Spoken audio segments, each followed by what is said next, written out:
Geographically speaking, Kazakhstan is massive. As the ninth largest country on Earth, its borders stretch the same distance as Portugal to Poland. If you placed it over the United States, its landmass would sprawl from San Diego all the way to St. Louis. But inside that massive footprint, there is almost no one. The entire country recently hit a population milestone of just 20 million people in 2024. That is fewer people than live in the state of Florida, scattered across an area 16 times larger. Looking at a demographic map of Eurasia, Kazakhstan looks like a void. It averages just over 7 people per square kilometer, completely surrounded by the highly dense populations of Russia to the north, China to the east, and Uzbekistan to the south. Its environment resembles inhospitable climates like the Tibetan Plateau or the Sahara, where human settlement is often considered physically impossible. But despite the harsh winters, Kazakhstan possesses the exact resources required to support a massive civilization. This chart shows the density of arable land available per person globally. Nearly 11% of Kazakhstan's territory is fertile prairie. It holds the 11th highest amount of arable land in the world, giving it more farming potential than dense nations like Indonesia, Turkey, or France. It also has the water to support it.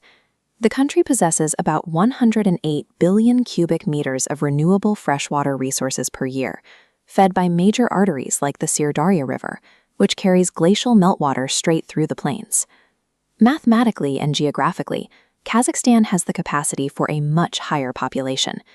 It has the space, the soil, and the water to feed tens of millions more people than it currently does. This emptiness was engineered through a century-long man-made catastrophe that physically altered the map of Central Asia. In the early 1930s, Soviet authorities implemented aggressive forced sedentarization policies. Practically overnight, ethnic Kazakhs were forced to abandon a nomadic herding lifestyle they had practiced for thousands of years and were ordered to become stationary grain farmers. The government designated wealthier herders as class enemies and seized their assets at gunpoint.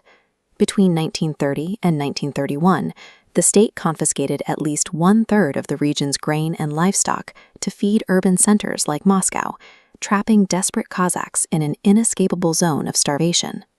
This graph tracks the ethnic Kazakh population during the early 20th century. The forced collectivization triggered one of the most lethal famines in human history, wiping out 42% of the ethnic Kazakh population in just 3 years. The Soviets then used the newly emptied land as a dumping ground, deporting hundreds of thousands of Volga Germans and Crimean Tatars to the steppe, while simultaneously importing massive numbers of ethnic Russians to colonize the northern agricultural zones. By 1959, ethnic Kazakhs had plummeted to just 30% of the total population.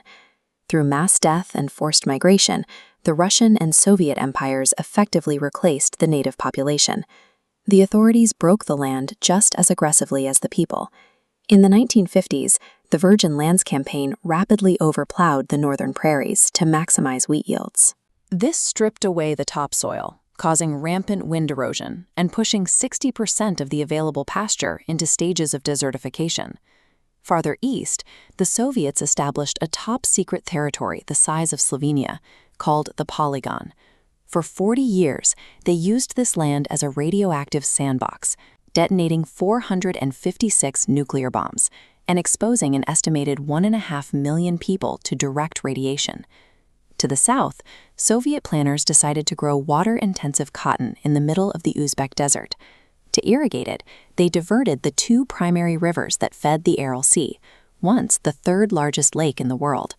Deprived of its source water, the Aral Sea shrank by more than 90%.